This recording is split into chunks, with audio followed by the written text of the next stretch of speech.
اس وقت جموں کشمیر کے حوالے سے بات کریں تو کئی سارے ایسے مدعے ہیں، کئی سارے ایسے چیلنجز ہیں جو نہ صرف یہاں کی الیکٹڈ گورنمنٹ کو بلکہ جو اپوزیشن ہے ان کو بھی اٹھانے چاہیے، اپنا رول ادا کرنا چاہیے، ایک پازیٹیو رول ادا کرنا چاہیے جب بات کرتے ہیں ہم ایک اپوزیشن کی۔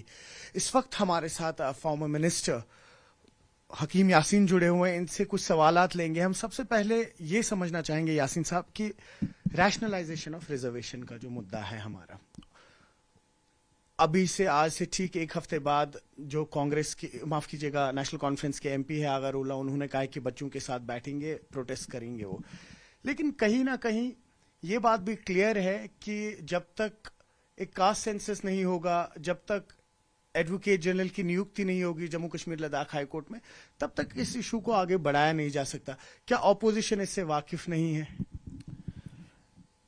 جناب، سب سے پہلے میں یہ کہوں کہ ہماری بدقسمتی ہے ریاست جموں و کشمیر کی، ہر وقت رہی ہے کوئی نہ کوئی مسئلہ ہر وقت کھڑا ہو جاتا ہے، اور سیریسلی ہم کبھی بھی نہیں سوچتے ہیں فیوچر کے بارے میں، ہم صرف کیجولی دیکھتے ہیں۔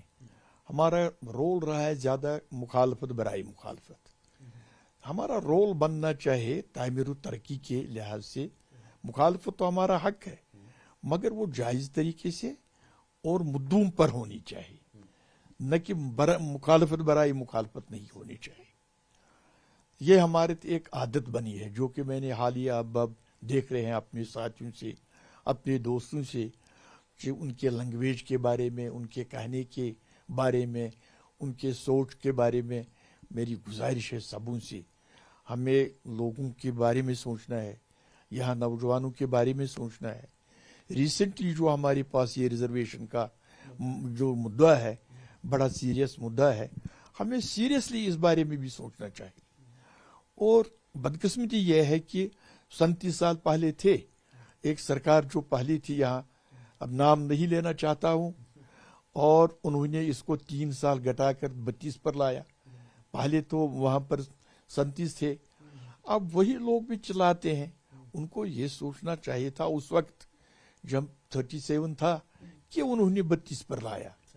اب ان کا چلانا اس وقت مجھے لگتا ہے ٹھیک نہیں ہے، بلکہ ان کو لوگوں سے معافی مانگنی چاہیے، جوانوں سے معافی مانگنی چاہیے۔ دوسرا یہ ہے کہ یہ کنسرن جو ہمارا اس ریزرویشن میں ہے بہت سیریس ہے، اس میں ہمیں تہ تک جانے کی ضرورت ہے۔ ہمارا جو ہمدردی یہ نوجوان پڑھے لکھے ان کے ساتھ ہے، ریزرویشن ہونی چاہیے، مگر کس ڈھنگ سے ہونی چاہیے؟ کسی کے ساتھ زیادتی نہیں ہونی چاہیے، اور کسی کے ساتھ ناانصافی نہیں ہونی چاہیے۔ اس وقت ہمیں اس طریقے سے، آج ہماری اسٹیٹ سبجیکٹ ہے نہیں، آج ہماری ڈومسائل ہے۔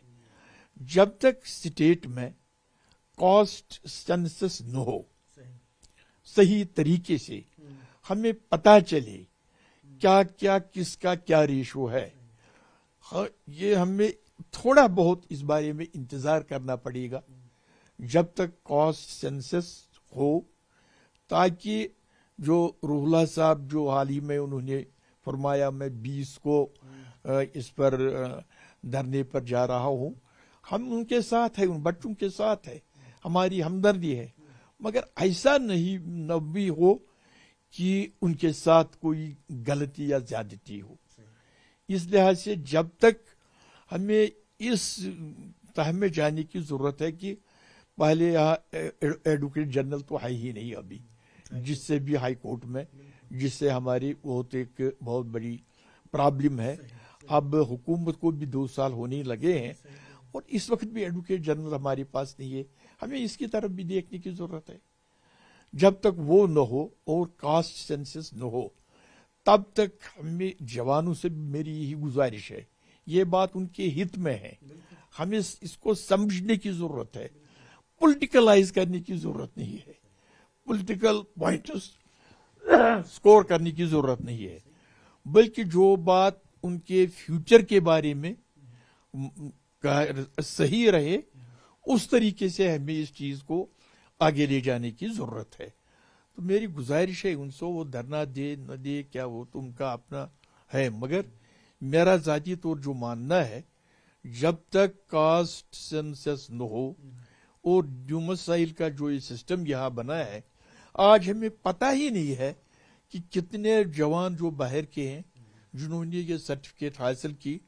ایسا نہ ہو کہ اس وجہ سے بھی ہماری جوانوں پر، جہاں ہم جوانوں کے فیوچر کے بارے میں بات کرتے ہیں، اس جلد کی بازی کی وجہ سے ایسا نہ ہو کہ اس تناسب میں ہم آئے جہاں ہمارے بچوں کو نقصان ہو.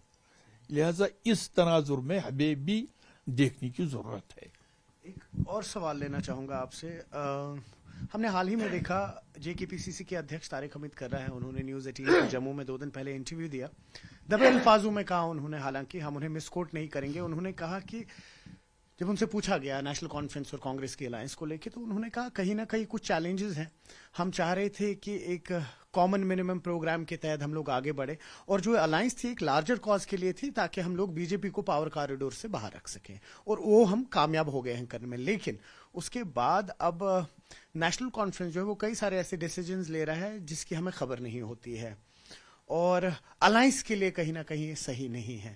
آپ کس طرح سے دیکھتے ہیں جو پراسپیکٹس بن رہے ہیں ان کی، جو اور یہ نیشنل الائنس ہے، دیکھیے ریجنل تو ہے نہیں. اس پر بی جے پی نے کیا کہا یہ بھی آپ کو ساتھ ہی ساتھ بتاؤں. کہا کہ جو کانگریس ایک نیشنل پارٹی ہے، اگر آپ دیکھیں تو ہر اسٹیٹ یا یو ٹی میں وہ اس وقت ریجنل پولیٹیکل پارٹیز کے سہارے چل رہی ہے، کیونکہ کانگریس کا اپنا وجود اب کہیں نہ کہیں ختم ہو رہا ہے. آپ کیسے دیکھتے ہیں؟ دیکھیے بر سر، یہ بہت بڑا مسئلہ ہے، اس میں ذاتی طور جانا نہیں چاہتا ہوں، مگر ہمیں تجربہ ہے جب بھی یہاں پر کولیشن بنی، یہ آج ہی نہیں ہے. آپ بھی تو میں خود بھی رہے تھا. ہیں حصہ.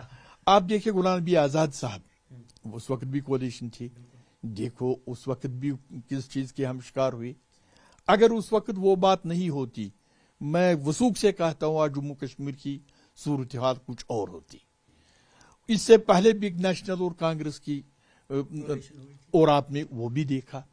اب ان کو بھی چاہے تھا سبق سیکھنا، یہ سٹیپ اٹھانے سے، کیونکہ یہ تجربے پہلے یہاں سارے ناکام ہوئے. اب چوتھے بار یہ تجربہ کرنا، اب اس پر واویلا کرنا یا اور کچھ کہنا، میں سمجھتا ہوں کہ یہ ان کو ہی اس بارے میں سوچنا چاہیے کہ یہ ایک نیا تجربہ نہیں ہے. اس سے پہلے بھی ایسے تجربے ہم نے کیے جو ناکام رہے. بس آخری سوال آپ ہی کے جواب سے لوں گا. پولیٹیکل تجربے بہت ہو رہے ہیں جموں کشمیر میں، آج سے نہیں، بہت پہلے کی بات ہے، جب صاحب منسٹر رہے، ایم ایل اے رہے ہیں، پولیٹیکل تجربے کافی ہوئے ہیں. اس کے بعد ہم نے اس کی کنٹینیویشن دیکھی، بھلے ہی پھر ہم بخشی کے دور کی بات کر لیں، انجینئر رشید کے دور کی بات کر لیں، یا اب آغا روح اللہ کے دور کی بات کر لیں. کس طرح سے سم اپ کریں گے جو چینج آ رہی ہیں اس وقت؟ ایک جیسے آپ نے ابھی خود بھی کہا، اپوزیشن جو ہے اب ان کی لینگویج کافی اگریسو ہوتی تھی جو آج سے 5-8 سال پہلے یہاں نہیں ہوتی تھی. اپوزیشن نے بھی ایک نئی پولیٹیکل لینگویج، ایک نیا پولیٹیکل سٹائل اڈاپٹ کر لیا ہے یہاں پر، یا جو اوور آل پولیٹیکل پارٹیز ہیں یہاں کی. اس کے کچھ کارن ہیں تو جو میں بیان نہیں کر سکتا ہوں. اس لحاظ کے جو منڈیٹ یہاں ملا وہ ایک پارٹی کو بہت بڑی بہمت سے وہ منڈیٹ ہوا. اسی کارن سے جو آج ہم یہ دیکھ رہے ہیں، جو یہ سسٹم آپ ہم دیکھ رہے ہیں، بالکل اس میں تغیر و تبدیل ہر ایک پارٹی میں. ہر ایک پارٹی اپنے فیلڈ کے لیے، اپنے لوگوں میں اپنے وجود کو زندہ رکھنے کے لیے ایسا طریقہ کار انہوں نے اختیار کیا. ورنہ ان کو بھی معلوم ہے جو ہم کر رہے ہیں یہ صحیح نہیں ہے، مگر ایک مجبوری کے تحت وہ ہم سب، میں بھی اس میں شامل ہوں، یہ کر رہے ہیں. مگر یہ تو لوگ اللہ کے بعد سپریم وہ ہے، انہوں نے ایک راستہ چنا. ہمیں اب اس کو بھی دیکھنا چاہیے کہ جب تک میرا یہ ہے سٹیٹ جو جب تک ہمیں ملے گی نہیں، تب تک یہ مسئلے اسی طرح ہوتے رہیں گے. اپنے پرسنل پوائنٹ سکور کرنے کے لیے ہمیں صرف زیادہ سے زیادہ لوگوں کے جو مفادات ہے، چاہے وہ سیاسی ہو، امپلائمنٹ کے لحاظ سے ہو، یا ریجنل ازم کے جو آپ دیکھ رہے ہیں آج بدقسمتی سے ویشنو دیوی کے بارے میں، اور میرٹ کا اب یہاں شاید کا جب ہم لڑتے تھے کہ نہیں